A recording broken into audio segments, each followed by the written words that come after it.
حضرت عثمان رضی اللہ تعالیٰ عنہ کو دہشت گردوں نے آج کی زبان میں گھیرے میں لے لیا، تو صحابہ نے آ کے عرض کی کہ آپ اجازت دیں، ہم ان کے خلاف لڑتے ہیں۔ 300-400 تھے، زیادہ نہیں تھے، تو مدینے والے ان کو کافی تھے۔ انہوں نے کہا جو اللہ اور آخرت پر ایمان رکھتا ہے اور مجھے امیر مانتا ہے، اپنی تلواریں نیچے کر لو۔ میں نہیں چاہتا ہوں کہ میں امت محمد میں وہ پہلا بنوں جس کی وجہ سے امت آپس میں لڑی ہو، میں نہیں چاہتا ہوں۔ ان کو موت نظر آ رہی تھی۔ مولا علی علیہ السلام نے امام حسن حسین علیہ السلام کو دروازے پر پیرے پہ کھڑا کر دیا، تو وہ پیچھے سے دیوار توڑ کے اندر آ گئے۔ تو اس رات آپ نے خواب دیکھا، 3 دن سے پانی بند کیا ہوا تھا ان کا، 3 دن سے دیکھا کہ ابو بکر، عمر اور اللہ کے نبی کمرے کی کھڑکی میں کھڑے ہیں اور کہہ رہے ہیں کہ عثمان تیرا پانی بند کر دیا ہے، کا ہاتھ آگے کرو۔ انہوں نے ایسے ہاتھ کی تو آپ نے ڈول سے پانی ڈالا، تو آپ نے پینا شروع کیا۔ پیتے پیتے کہتے میرا پورا میری پسلیاں نکل آئیں۔ پھر آپ نے فرمایا عثمان کیا چاہتے ہو، تو تمہاری مدد بھیج دوں یا آج روزہ میرے پاس افطار کرو گے؟ انہوں نے کہا جی نہیں، مجھے مدد نہیں چاہیے، میں روزہ آپ کے پاس افطار کرنا چاہتا ہوں۔ ٹھیک، تو آپ نے پھر سحری میں روزہ رکھا۔ تو ایک صحابی ملنے آیا تو کہا ادھر آؤ، ہاتھ پکڑاؤ، سینے پہ رکھ، کہا دیکھو ٹھنڈک ہے؟ کہنے کہا یہ ہے۔ کہ یہ میرے نبی نے مجھے پانی پلایا ہے جس کی ٹھنڈک ابھی تک میرے سینے میں ہے۔ اور اس دن پھر آپ نے عام طور پہ تو تہمت باندھی جاتی تھی چادر، تو آپ نے شلوار باندھی کہ آج میری شہادت ہے، تو اور روزہ رکھا اور قرآن کھول کے بیٹھ گئے۔ پھر عبداللہ بن سبا کی یہ ساری تھی تحریک، تو حضرت ابو بکر رضی اللہ عنہ کے بیٹے محمد بن ابو بکر، اسما بنت امیس کے بیٹے، سب سے پہلے انہوں نے آ کے ایسے داڑھی پکڑی۔ حضرت عثمان نے فرمایا بیٹا تیرا باپ تو اس داڑھی کی بڑی قدر کرتا تھا، تو پھر وہ اسی بات پر ہی شرما کے باہر نکل گئے، پھر انہوں نے کوئی حصہ نہیں لیا۔ پھر مالک اشتر اور مصری یہ اندر داخل ہوئے، انہوں نے بہت بے دردی سے ان کے جسم پہ چڑھ کے سینے میں نیزے مارے، اور جب پہلا وار کیا نا تو خون کا چھینٹے اڑے، اور قرآن کھلا ہوا تھا تو اس آیت پہ جا کے گرے فَسَيَكْفِيكَهُمُ اللَّهُ وَهُوَ السَّمِيعُ الْعَلِيمُ، اس کہ عنقریب آپ کا رب آپ کو کافی ہو جائے گا۔ حضرت عثمان کے قتل میں جتنے بھی لوگ شریک ہوئے، کوئی بھی اپنی موت نہیں مرا، سب قتل ہوئے۔ تو اس دن بھی حضرت عثمان نے روزہ رکھا ہوا تھا، اور اللہ کے نبی کی بات کہ میں آپ کے پاس افطار کرنا چاہتا ہوں، اس دن شہید ہو گئی۔ تو روزہ جن لوگ اللہ کے نبی پیر اور جمعرات یہ 2 روزے جب سفر میں نہیں ہوتے تھے مدینے میں مستقل رکھتے تھے، اور کبھی چاند کی 13، 14، 15 یہ 3 روزے مستقل رکھتے تھے۔ اور جب میرے سر میں درد نہیں تھا تو میں بہت کثرت سے روزے رکھتا تھا، چونکہ ایک تو مجھے بھوک نہیں لگتی تھی، دوسرا پیاس بھی نہیں لگتی تھی، قدرتی تو وہ کوئی بزرگی نہیں تھی، تو عمر بھی اتنی زیادہ آگے نہیں گئی تھی۔ اللہ نے مجھے روزے کا بڑا شوق دیا، میں روزے رکھتا تھا۔ جب گھر میں ہوتا تھا تو نہ کسی نوکر کو اٹھاتا نہ بیوی کو اٹھاتا، ڈائمنڈ کی تربیت تھی، خود ہی سیر تیار کرتا کھا کے، اور جہاں میرے کام اٹکتے تھے میں روزے رکھتا تھا، اور میرا اللہ میرا کام ایسے چٹکیوں میں کر دیتا تھا۔ تو میں آج کی اس مضمون میں یہ اپنے بچوں کو، بھائی بہنوں کو بتانا چاہتا ہوں کہ جب ہم اٹکتے ہم کہتے ہیں کہ تو پیسہ کتوں آوے، پیسہ کتوں لویے، سفارش کنو کریے، گل کے نال کریے، کرو یہ بھی کرو، یہ منع نہیں ہے، روزے رکھو، نفل پڑھو۔ ساری زندگی اللہ نے مجھے ان گناہگار آنکھوں سے دکھایا ہے کہ جہاں میرے کام پھنستے تھے میں روزے رکھتا تھا، اللہ میرے لیے راستے کھول دیتا تھا۔ ایک دفعہ میں نے پہلے بھی سنایا ہے، 3 سال ہماری کپاس بارش سے تباہ ہوگی، 3 سال مسلسل۔ تو چوتھے سال مجھے رائمنڈ سے 4 مہینے کی چھٹی ملی تو میں گھر آیا ہوا تھا، تو میں نے ابا جی رحمان اللہ سے کہا کہ اس دفعہ کپاس میں کاشت کرواؤں، چونکہ اللہ کا شکر ہے اللہ نے بہت دیا، لیکن ہمارا تاجروں کی طرح بینک بیلنس نہیں ہوتا، ہمارا جو آتا ہے، میرے والد بھی سخی تھے، سب لگا دیتے تھے۔ آگے اللہ نے مجھے بھی توفیق دی، تو ابا جی نے کہا ٹھیک ہے کرواؤ۔ اب مجھے ڈر تھا کہ اس سال بھی اگر ہماری کراپ فصل فیل ہو گئی ہمیں زمین بیچنی پڑے گی قرضہ ادا کرنے کے، 3 سال سے تھے۔ اسلام لا رہا ہے آپ کے لیے مولانا طارق جمیل کے اولڈ اور نیو بیان۔ ایسے بیان سننے کے لیے ہمارے چینل کو سبسکرائب کریں۔ نیکی کی بات پھیلانا صدقہ جاریہ ہے۔ جزاک اللہ خیرہ۔ تو میں روزہ رکھ کے جون کے مہینے، مئی کے آخر میں کپاس کاشت ہوتی تھی، چادر تر کر کے، اب 15 ایکڑ کے پلاٹ تھے، ایک پلاٹ 15 ایکڑ کا، دوسرا 15 ایکڑ کا، اس طرح۔ تو جب وہ کپاس کی ڈرل چلتی تھی تو کہیں جا کر دانے اور ٹیوب میں بلاک ہو جاتے تھے، تو پھر اس کو سوٹی مار کے کھولنا پڑتا۔ تو میں اپنے نوکروں پہ اعتماد نہیں کرتا تھا، 15 ایکڑ روزے کے ساتھ میں ٹریکٹر کے پیچھے بھاگتا تھا اور ایسے سوٹی مارتا تھا، سوٹی مار۔ میرے جو نوکر تھے وہ ایک چکر لگاتے اور جا کے لسی کے 2 گلاس پیتے، اور میں وہی گیلی چادر اوپر کر کے بیٹھ جاتا تھا۔ تو بتا تو یہ رہا تھا کہ میں جب یہ میرے سر درد کا مسئلہ نہیں تھا اور عمر بھی اتنی زیادہ آگے نہیں گئی تھی، اللہ نے مجھے روزے کا بڑا شوق دیا، میں روزے رکھتا تھا۔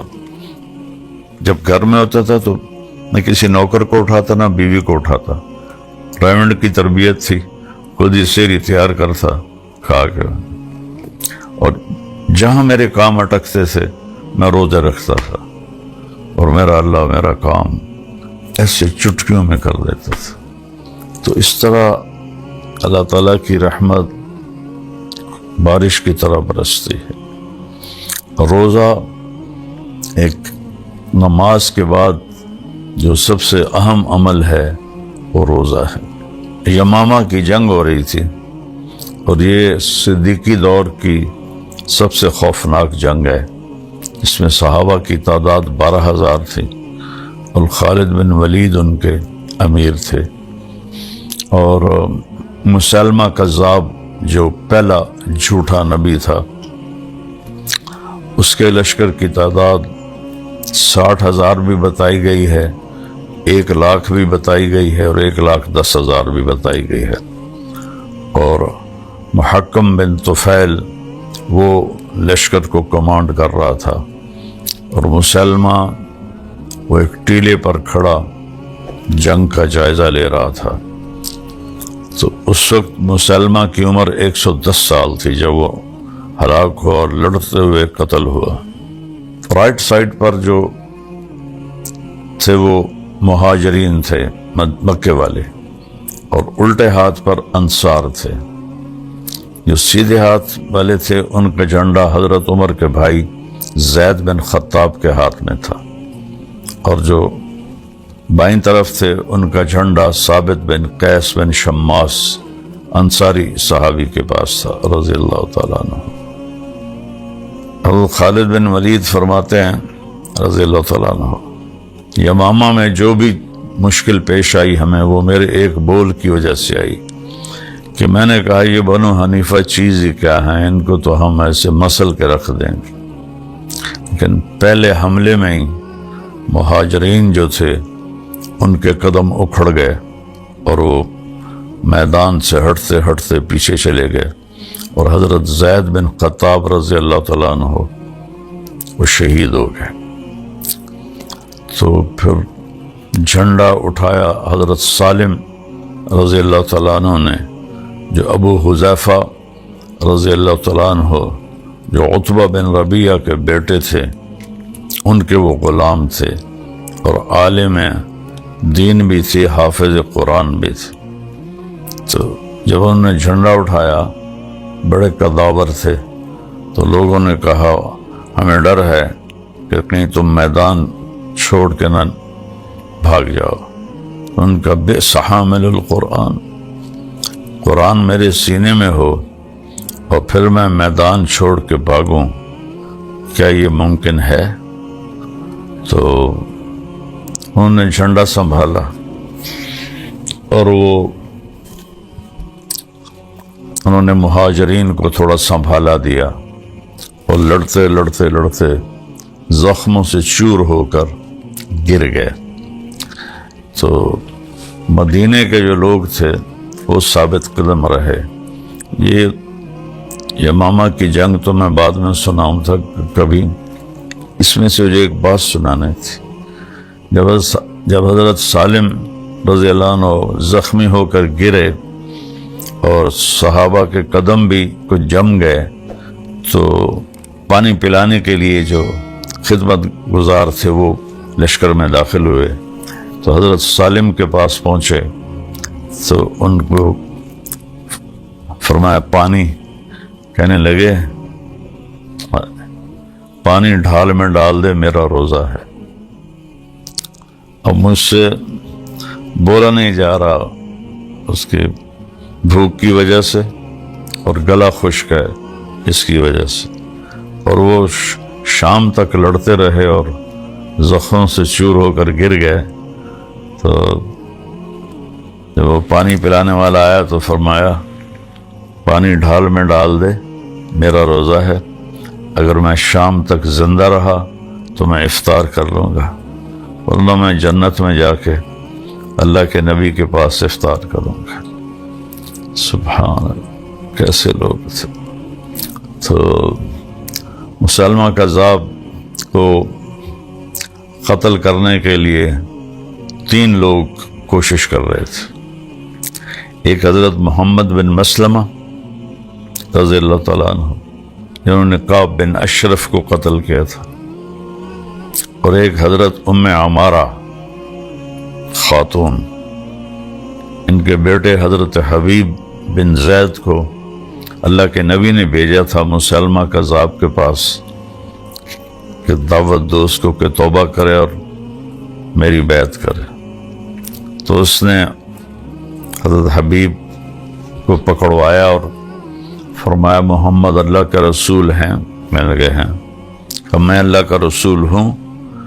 انہوں نے فرمایا میں سنتا نہیں ہوں۔ تو اس نے ایک ہاتھ کاٹ دیا، پھر کہا محمد اللہ کا رسول ہیں؟ فرمایا ہے۔ میں اللہ کا رسول ہوں کہ مجھے سنائی نہیں دیتا۔ اس نے یہ ہاتھ کاٹ دیا، پھر اس نے وہی بات دہرائی، ان کا مجھے سنتا نہیں، اس نے ایک پاؤں کاٹ دیا، پھر کہا محمد اللہ کا رسول ہے؟ کہا ہے۔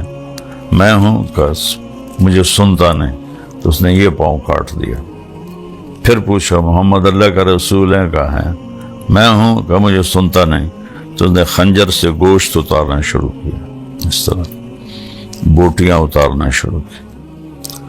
ایک ایک بوٹی اتارتا تھا اور کہتا تھا کہو میں رسول ہوں، وہ کہتا مجھے سنائی نہیں دیتا، یہاں تک کہ اسی میں وہ تڑپ تڑپ کے ان کی شہادت ہو گئی۔ ام عمارہ کو جب یہ واقعہ سنایا گیا، کس قدر دکھ اور درد والی موت آئی، کتنی دردناک موت آئی۔ اس کو جب حضرت ام عمارہ نے سنا تو ان کا ایک جملہ ہے تاریخی، لہذا اليوم ارضعته وعند اللہ احتسبته، یہی دن دیکھنے کے لیے دودھ پلایا تھا، ہوئے ہوئے ہوئے، اور اللہ کی بارگاہ میں مجھے اجر کی امید ہے۔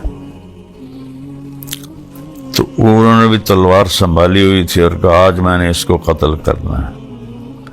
تیسرے تھے حضرت وحشی رضی اللہ تعالیٰ، انہوں نے وہ خنجر نکالا ہوا تھا جس سے حضرت حمزہ کو شہید کیا تھا، تو دلی دل میں وہ کہہ رہے تھے یا اللہ آج مسلمہ میرے ہاتھوں مروا دے تو حمزہ کا داغ میرے دامن سے دھل جائے گا۔ تو اب ام عمارہ کی دلیری اور جرت ان دونوں سے زیادہ تھی کہ وہ لشکر کو درمیان میں سے چیر کے جا رہی تھی۔ محمد بن مسلمہ الٹے ہاتھ سے اوپر سے آ رہے تھے لشکر سے بچتے ہوئے، وحشی رضی اللہ تعالیٰ عنہ سیدھے ہاتھ سے آ رہے تھے حملوں سے بچتے ہوئے، اور یہ بیچ میں شاہ سواروں کو کاٹتی ہوئی اس کے قریب جا رہی تھی۔ حضرت محمد بن مسلمہ کے پاس تو تلوار تھی، وہ تو اوپر پہنچتے تو وار ہوتا، ام عمارہ کے پاس بھی تلوار تھی۔ تو یہ جب اس فاصلے پر پہنچے جس پر یہ اپنا وہ برچھا پھینکا کرتے تھے، تو انہوں نے وہاں سے اللہ کا نام لے کر برچھا پھینکا، تو جا کے سیدھا وہیں لگا جہاں حضرت حمزہ کو لگا تھا، اور اس کے ساتھ اوپر سے محمد بن مسلمہ کی تلوار اس کے سر پہ لگی۔ تو فرمایا کرتے تھے 19-20 کا فرق تھا، اگر میرا برچھا پہلے لگا ہے تو یہ سعادت میرے حصے میں آ گئی ہے، اور اگر محمد کی تلوار پہلے لگی ہے تو پھر اس کے حصے میں آ گئی ہے۔ ام عمارہ پیچھے تھی، وہ پہنچ ہی نہیں سکی چونکہ وہ تو لشکر کو کاٹ کے جا رہی تھی، لیکن محمد بن مسلمہ نے ان کو پہچان لیا، تو انہوں نے فرمایا میری بہن تیرے بیٹے کا حساب ہم نے چکا دیا ہے، آرام کر۔ تو پھر اس قلعے میں ایک کمرہ تھا جس کے اوپر مسلمہ کذاب کی ایک باندی کھڑی تھی، اس کی گواہی نے بات کو صاف کیا۔ تو اس نے کہا واہ سیدہ، ہائے ہمارا سردار، قد قتلہ العبد الاسود، اسے ایک کالے غلام نے قتل کر دیا۔ تو یہ اس باندی کا بول بتاتا ہے کہ وحشی رضی اللہ عنہ کا برچھا مسلمہ کو پہلے جا کے لگا، پیچھے محمد بن مسلمہ کی تلوار لگی۔ تو اس وقت جب وہ یہ لڑ رہا تھا فزیکلی، اس کی عمر 110 سال تھی، مسلمہ کی 110 سال۔ حضرت خالد ابن ولید رضی اللہ تعالیٰ عنہ اس جنگ میں اتنے زخمی ہوئے تھے کہ 1 مہینہ بستر سے اٹھ نہیں سکے۔ وہ کہنے لگے ایک نے میرا برچھا مارا تو مجھے لگا کہ بس میں آج زندہ نہیں بچوں گا، لیکن اللہ نے بچا لیا، اور 1 مہینہ وہ بستر سے اٹھ نہیں سکے۔ تو یہ اتنی خوفناک جنگ تھی کہ اس جنگ میں حضرت سالم نے روزہ رکھا ہوا تھا کہ اگر میں شہید ہو گیا، اگر میں زندہ رہا افطاری کر دوں، اگر میں شہید ہو گیا میں جنت میں اللہ کے نبی کے پاس جا کے افطاری کروں۔ سبحان۔ تو روزے کو وسیلہ بناؤ، نماز کو وسیلہ بناؤ، سچ بولنے کو وسیلہ بناؤ، محبت کو، سخاوت کو وسیلہ بناؤ، یہ اصل وسیلہ ہے، وابتغوا الیہ الوسیلہ۔ تو تو یہ روزہ ہماری دنیا کے لیے بھی ہے اور یہ روزہ ہماری آخرت کے لیے بھی ہے. تو السلام علیکم. آپ نے مولانا طارق جمیل صاحب کا یہ بیان سماعت فرمایا، جس کے لیے جزاک اللہ خیرہ. اگر آپ ہمارے ایسے بیان سننا چاہتے ہیں تو ہمارے اس یوٹیوب چینل کو سبسکرائب کریں اور بیل آئیکن کو آل پہ پریس کریں تاکہ ہماری نئی آنے والی ہر ویڈیو آپ کو مل سکے. نیکی کی بات شیئر کرتے رہیں. جزاک اللہ خیرہ.